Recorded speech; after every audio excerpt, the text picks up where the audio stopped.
Okay guys, एक बहुत important announcement है, एक बहुत इंपॉर्टेंट इंफॉर्मेशन है जो मैं आपके साथ शेयर करना चाहता हूं।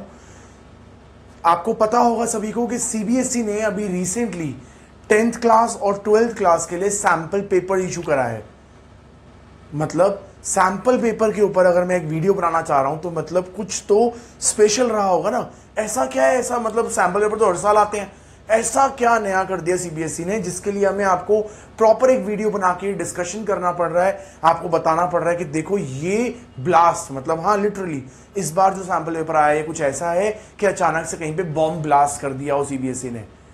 10th और 12th के लिए सीबीएसई ने सारे सब्जेक्ट्स के लिए सैंपल पेपर इशू कर दिए हैं जो आप सीबीएसई की वेबसाइट से जाकर डाउनलोड कर सकते हैं विद मार्किंग स्कीम। ठीक, उन सारे सब्जेक्ट्स में से मैथमेटिक्स में ड्रास्टिक चेंज है। बाकी सब्जेक्ट्स के बारे में मैं कुछ नहीं कह सकता क्योंकि वो मेरा पार्ट नहीं है, लेकिन मैथ्स में जबरदस्त बदलाव है। ठीक है, इतना अजीबोगरीब सैंपल पेपर है कि मेरे को आपको समझाना और बताना बहुत जरूरी मैं महसूस कर रहा हूं कि आपको पता होना चाहिए कि ऐसा कुछ है।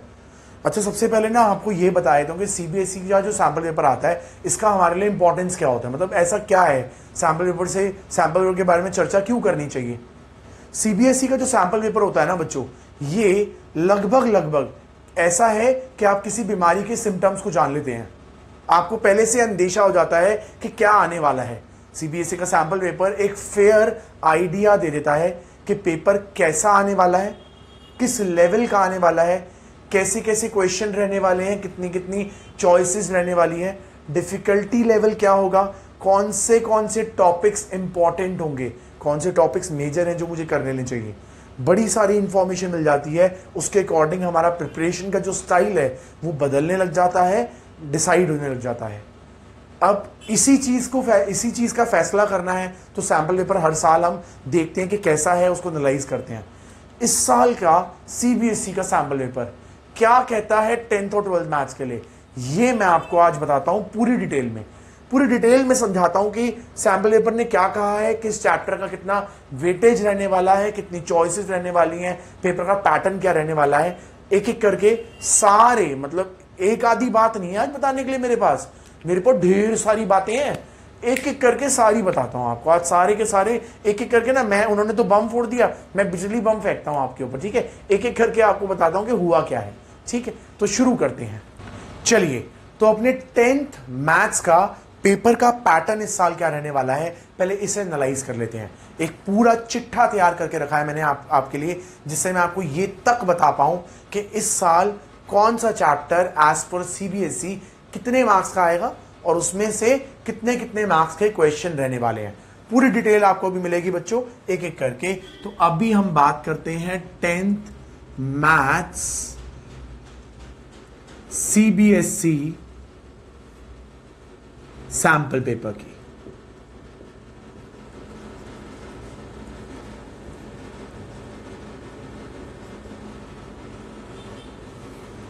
देखो बच्चों, जैसा कि आपको पता है कि हमारा पेपर जो है, पेपर इज ऑफ 80 मार्क्स। जो 80 नंबर का हमारा पेपर होता है, उस पेपर को सीबीएसई ने ब्रेक कैसे किया है। आज से पहले हमारे पास पूरे पेपर 80 मार्क्स के पेपर के लिए 4 सेक्शन रहते थे, section A, B, C and D. इस बार सीबीएसई ने कुछ नया दिमाग लगाया है, वो कहते हैं नहीं सेक्शन नहीं, हम पूरे पेपर को 2 पार्ट में डिवाइड करेंगे, part A and part B. Part A जिसको फर्दर उन्होंने 2 सेक्शंस में डिवाइड कर रखा है, section 1 and section 2। Part B जिसके फर्दर 3 टुकड़े कर रखे हैं, 3 सेक्शन बना रखे हैं, सेक्शन 3, सेक्शन 4 एंड सेक्शन 5। तो इस साल 4 नहीं 5 सेक्शन है, 5 सेक्शन। ठीक है, अच्छा वो 5 सेक्शन का ब्रेकअप कैसे है? ब्रेकअप कुछ ऐसे है, सेक्शन 1 में 16 क्वेश्चंस हैं, 16 क्वेश्चंस हैं of 1 mark each. That means section 1 is of 16 marks. ये जो 1 मार्कर्स है बच्चों, ये प्योर 1 मार्कर्स हैं, ये एमसीक्यूज नहीं है जिन्हें आपको सॉल्व भी करना पड़ेगा, सॉल्यूशन पेपर में दिखाना भी पड़ेगा। हाँ, तो ये प्योर 1 मार्कर्स हैं, एमसीक्यूज अभी इसमें नहीं आए हैं। देन सेक्शन 2 जो है, इस सेक्शन 2 में हमारे पास 4 केस स्टडीज हैं। हाँ, मैथमेटिक्स की दुनिया में पहली बार, जिंदगी में पहली बार सीबीएसई केस स्टडी लेकर आया है पेपर के अंदर, वो भी 1 2 नहीं 4 केस स्टडी लेकर आया है। और ये 4 केस स्टडीज में होता क्या है, हर केस स्टडी में 5 क्वेश्चन होंगे एक एक नंबर के, पर उसमें से आपको 4 ही अटेम्प्ट करने होंगे। 5 क्वेश्चन है एक एक नंबर के, लेकिन आपको 4 अटेम्प्ट करने होते हैं। ठीक है, तो मतलब आपको 4 4 16 क्वेश्चन यहां पे अटेंड करने हैं, इज ऑफ 16 मार्क्स, 16 मार्क्स। तो मतलब मेरा पार्ट ए जो है is of 32 marks, part A ही मेरा 32 नंबर का है, 32 मार्क्स। मतलब 32 क्वेश्चन अभी तक मैंने पेपर में करे हैं जो सिर्फ 1 मार्कर हैं। इतने तो पूरे पेपर में क्वेश्चन होते थे आज से पहले, जितने के सिर्फ 1 मार्कर हैं, और अभी 50% भी नहीं हुआ मेरी वेटेज का।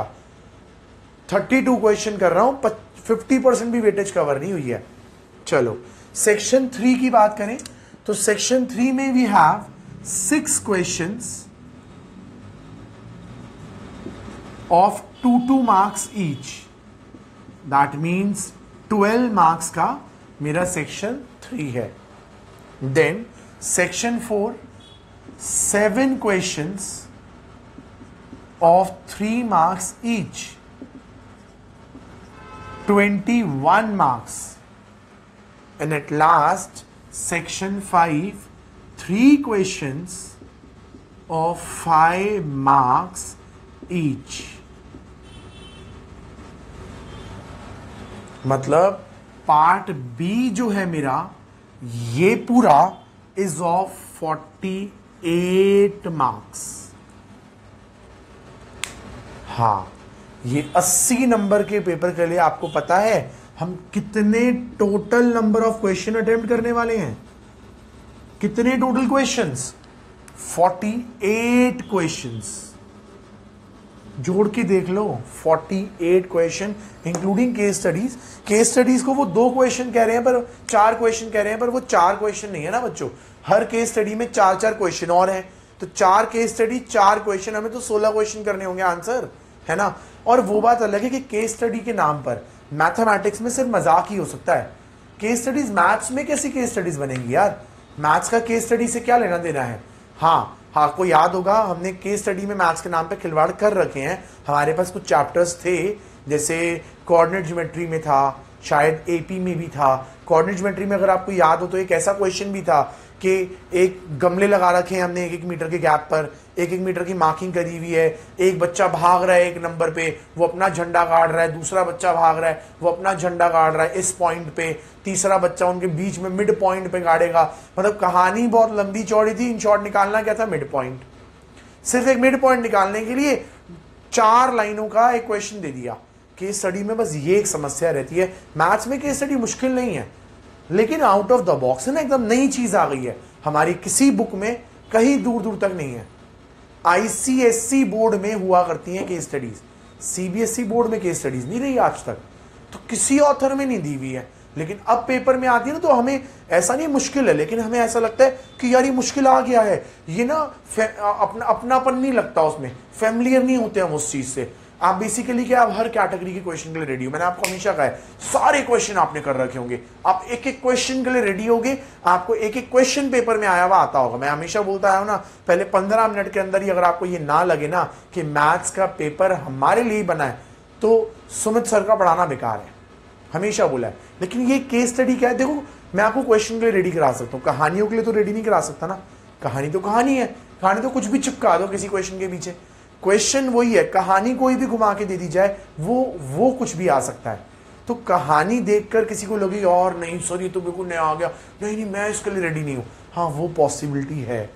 दूसरा, टाइम देख रहे हो, देखो देखने में कितना लगता है 48 क्वेश्चन, और पेपर में 48 थोड़ी है, चॉइसेस भी तो होती हैं।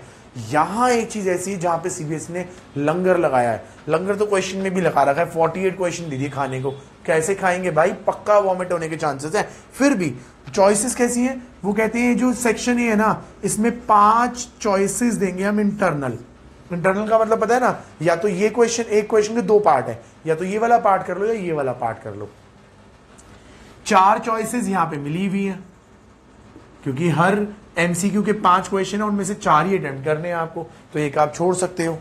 इसके अलावा 2 चॉइसेस यहां पर है, 2 चॉइसेस यहां पर है, और 3 मार्कर्स 5 मार्कर्स में सिर्फ एक क्वेश्चन में चॉइस है, सिर्फ एक चॉइस मिलेगी आपको। तो ऑन एंड ऑल अगर मैं देखूं तो 14 चॉइसेस भी हैं, तो पेपर के अंदर 62 क्वेश्चंस आएंगे।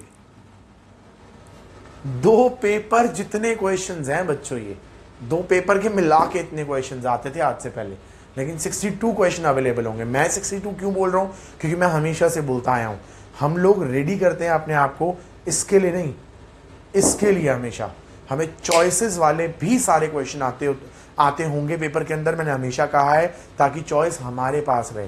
क्वेश्चन ना बताया कि तू ये कर सकता है, मैं बताऊं कि मैं ये करूंगा या ये करूंगा, किसमें मुझे टाइम कम लगेगा।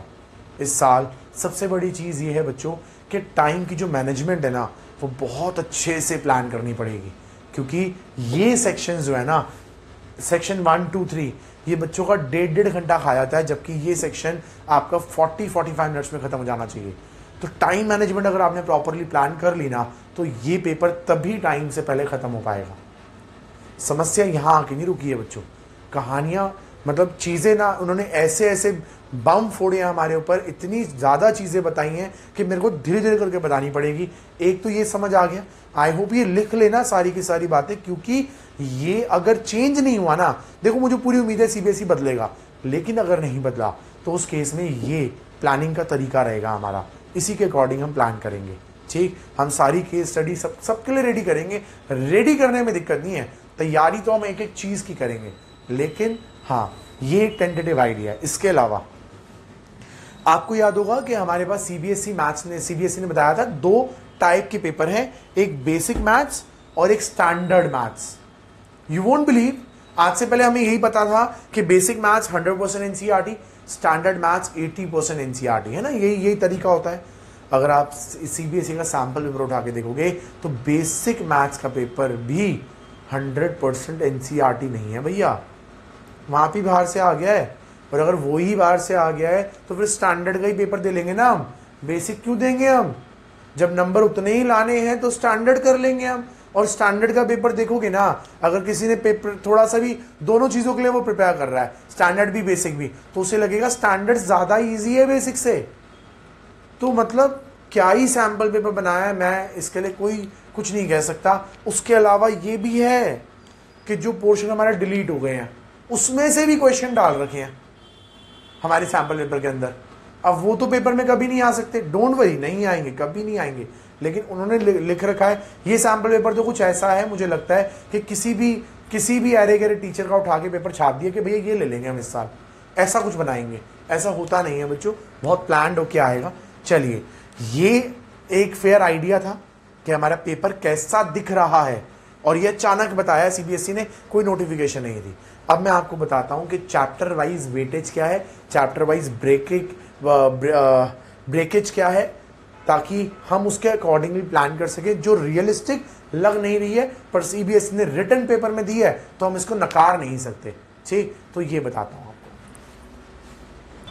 चलिए, चैप्टर वाइज ब्रेकेज की बात करें, चैप्टर वाइज मार्क्स की बात करें कि कौन से चैप्टर का कितना वेटेज है, तो वो भी देख लेते हैं। तो 10th मैथ्स में हमारा चैप्टर वाइज ब्रेकिंग क्या है, चलो उस पे नजर डाल लेते हैं। सबसे पहला चैप्टर अगर आपको याद हो वो है रियल नंबर। एज पर सीबीएसई सैंपल पेपर के according real number is of 6 marks. ये 6 नंबर का है और इस 6 नंबर के चैप्टर में क्वेश्चंस कैसे दे रखे हैं वो भी बता देता हूं।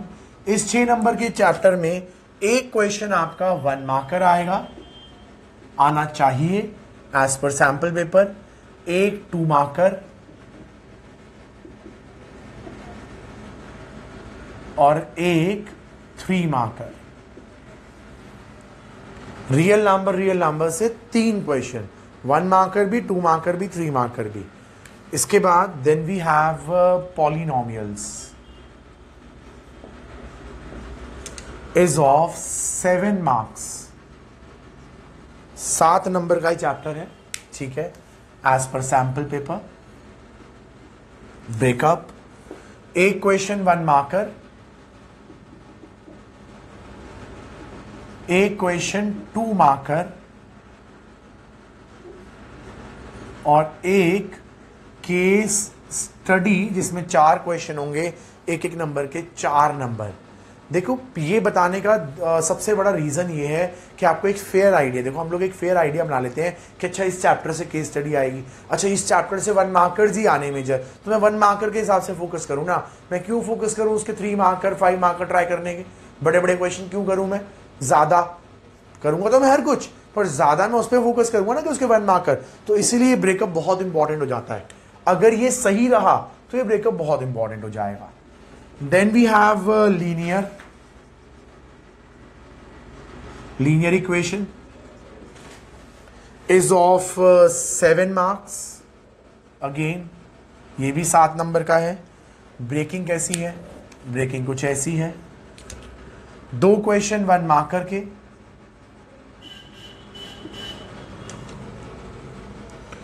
और एक क्वेश्चन 5 मार्कर। पहला बड़ा क्वेश्चन जो है वो लीनियर इक्वेशन से एक्सपेक्टेड है, दैट मीन्स मोस्ट प्रोबेबली या तो ग्राफ या word problem. Then we have quadratic equation is of 5 marks, 5 नंबर टोटल। ब्रेकअप, ब्रेकअप है 2 क्वेश्चन 1 मार्कर के और एक question 3 marker.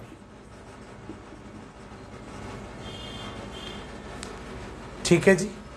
Then we have arithmetic progression, AP. चौक जाओगे, is of 1 mark only. Possible है क्या? पूरे एपी में से एक क्वेश्चन 1 नंबर, मतलब ये तो अति पार कर दी है।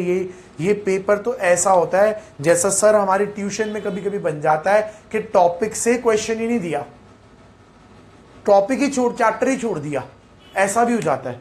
पूरा एपी इज ऑफ 1 मार्क। मैं खुद हैरान हूं कि ये हुआ कैसे है। सीबीएसई पेपर दे रही है या कोई गली के बच्चे का पेपर है ये। चलो खैर, कोऑर्डिनेट ज्योमेट्री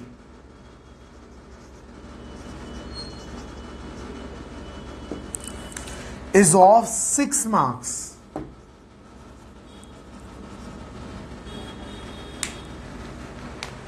ब्रेकअप है एक 2 मार्कर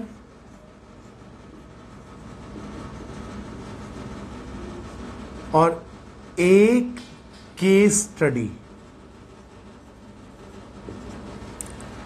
हाँ जी, केस स्टडी एक पॉलिनोमियल से, एक केस स्टडी हमारी कोऑर्डिनेट से एक्सपेक्टेड है। देन वी हैव ट्राइंगल्स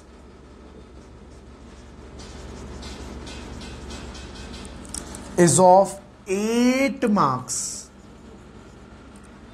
8 नंबर। ब्रेकअप एक 1 मार्कर, एक 3 मार्कर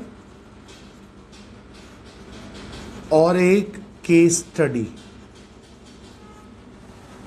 एक 1 मार्कर, एक 3 मार्कर और एक केस स्टडी।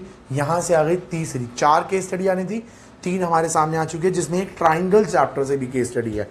चलिए, then we have circles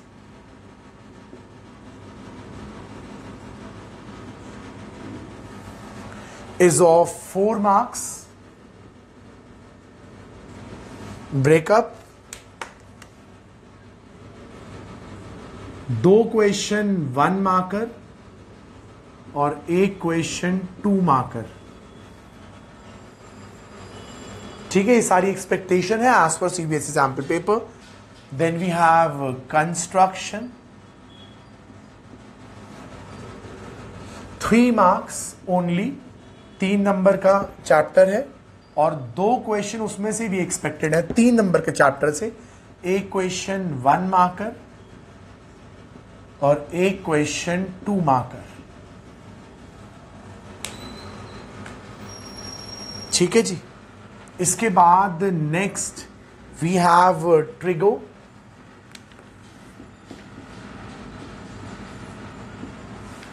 is of 4 marks only। मतलब ये चैप्टर तो 4 नंबर का देना इस चैप्टर के मुंह पे तमाचा है बच्चों, काइंड ऑफ। उसमें भी कोई बड़ा क्वेश्चन नहीं, 2 क्वेश्चन 1 मार्कर और 1 क्वेश्चन 2 मार्कर। वो आइडेंटिटीज वाले क्वेश्चन जो इतनी मेहनत करके बच्चा पूरे साल तैयार करता है, अता और पता ही नहीं है। Then we have application of trigo, जिसे हाइट एंड डिस्टेंसेस भी बोलते हैं हम लोग। Application of trigo is of 8 marks. इससे बढ़िया तो यही है, 8 नंबर देके जा रहा है। वो 4 के लिए तो अपने आप को रगड़ देंगे हम, इन 8 के लिए तो ये लड्डू है, उठा के खाना है बस हमें खाली। 8 नंबर कैसे ब्रेकअप है? 1 3 मार्कर और 1 5 मार्कर। 5 नंबर का एक क्वेश्चन यहां आया था, 1 क्वेश्चन 5 मार्कर यहां आ गया, 3 ही 5 मार्कर हमारे आने थे।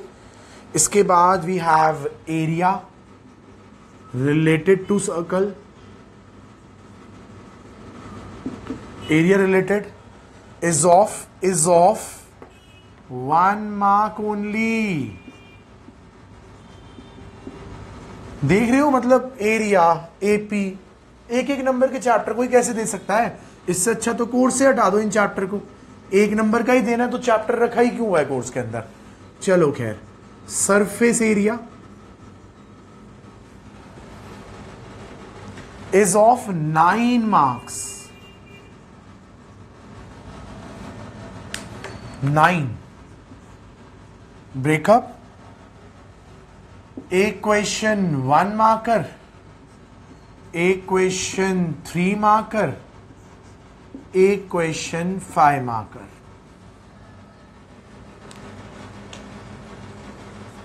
Then we have statistics is of 10 marks. Breakup, 2 question 3 marker और 1 केस स्टडी। केस स्टडी हमारे पास एक यहां से आ गई, एक यहां से आ गई, एक यहां से आ गई और एक यहां से आ गई। ये एक टेंटेटिव आइडिया है कि इस तरीके से रहने वाले हैं केस स्टडीज इन चैप्टर से। और आखिरी में we have probability is of 1 mark. 1 question 1 number. इस तरीके से हमारे चैप्टर्स का बाइफिकेशन एज पर सीबीएसई सैंपल पेपर दिया हुआ है बच्चों। इस तरीके से बताया गया है। कुछ चैप्टर्स को तो एक तरीके से डिलीट ही कर दिया गया है कोर्स से, ठीक, लेकिन मुझे लगता नहीं है कि ऐसा होगा। ऐसा बताया है, ऐसी उम्मीद नहीं है। हाँ, मे बी चेंजेस आए, हाँ हो सकता है ये बदल जाए, ठीक है। तो ये आई होप आपने लिख लिया होगा। अब छोटे छोटे 2-3 बातें हैं वो मैं आपको और बताएगा। तो बेसिकली सीबीएसई ने सैंपल पेपर देकर ये बता दिया है कि हम पेपर किस हिसाब का रखने वाले हैं। अगर आप देखो तो एक पेपर के अंदर इतने सारे क्वेश्चन मैंने जिंदगी में पहली बार देखे हैं। मैथ्स के पेपर में इतने सारे क्वेश्चन हमें करने को आ जाए, ठीक।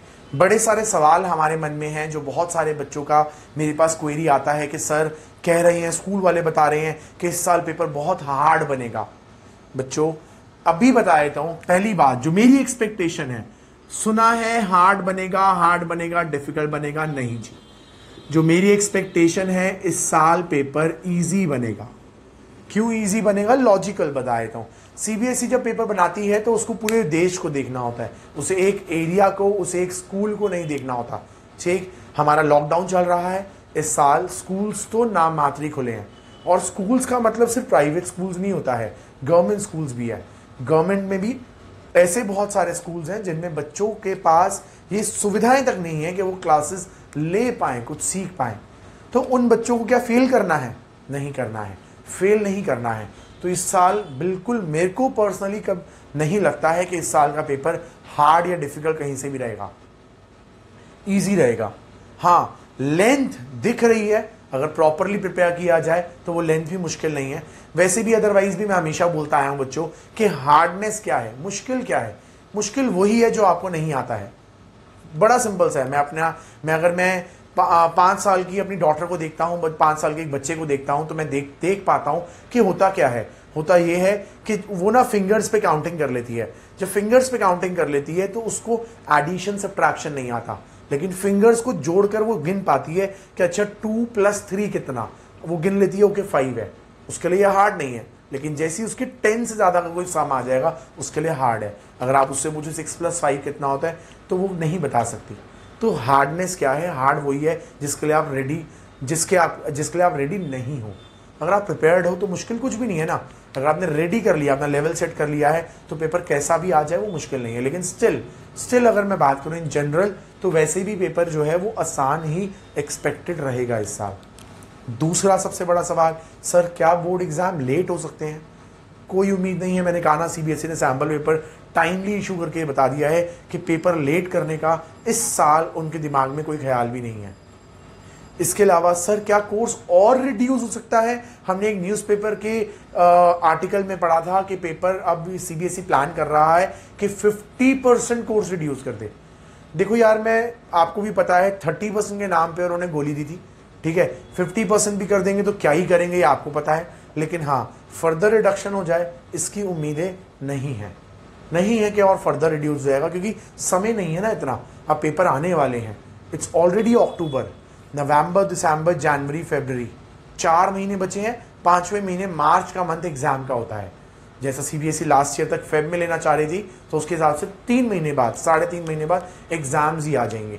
तो उतना टाइम नहीं है, उतना समय नहीं है कि वो इस चीज़ में खेल पाएँ, समझ पाएँ। फेस्टिव सीजन भी आता है बीच में, और कुछ चीज़ें आती हैं जिसकी वजह से और पढ़ाई डिले हो जाती है। ठीक, खैर ये एक ओवरव्यू था बच्चों। अब देखते हैं सीबीएसई क्या निकाल के आता है। जैसे ही कोई अपडेट मिलेगा I definitely let you know. मैं आपको पक्का बताऊंगा कि वो अपडेट क्या है। डिलीटेड पोर्शंस के बारे में अभी आप बिल्कुल वरी मत कीजिएगा। Do remember 2 things. पहली बात, पेपर मुश्किल नहीं आएगा, बी कॉन्फिडेंट, पेपर मुश्किल नहीं आएगा। लेकिन स्टिल मैं हमेशा बोलता हूँ बी प्रिपेयर फॉर वर्स्ट के लिए रेडी रहो यार, डिफिकल्ट के लिए रेडी रहो। आसान आ गया तो जब मर्जी उखाड़ देंगे, डिफिकल्ट के लिए रेडी रहो। एक बात। दूसरा सबसे इंपॉर्टेंट पॉइंट, अगर ये मुश्किल आ भी गया तो मार्किंग जो होती है ना उस समय पर, जब पेपर कुछ अजीब आता है, अजीब इन द सेंस, मुश्किल इन द सेंस, कुछ ऐसे टॉपिक आ गए जबरदस्ती के जो नहीं आने चाहिए थे, तो मार्किंग आसान होती है उस केस में। खैर ये बहुत बात की बातें हैं, तब इन्हें डिस्कस करेंगे। आज की वीडियो को यहीं खत्म करते हैं। नमस्कार। सो प्लीज बच्चों, ये सारी इंफॉर्मेशन अपने सारे दोस्तों में शेयर कीजिएगा, अपने सारे फ्रेंड्स को बताइएगा, ताकि उनको समझ आ जाए, उनको अच्छे से पता लग जाए कि पेपर पैटर्न्स कैसे हैं, क्या किया है सीबीएसई ने इस साल। आप अपने सारे फ्रेंड्स को ये लिंक शेयर कीजिएगा, हमारे यूट्यूब चैनल का लिंक शेयर कर दीजिएगा, वीडियो का लिंक शेयर कर दीजिएगा, ताकि सब इस पर आ पाएँ और समझ पाएँ कि क्या है कैसे। चलिए, धन्यवाद।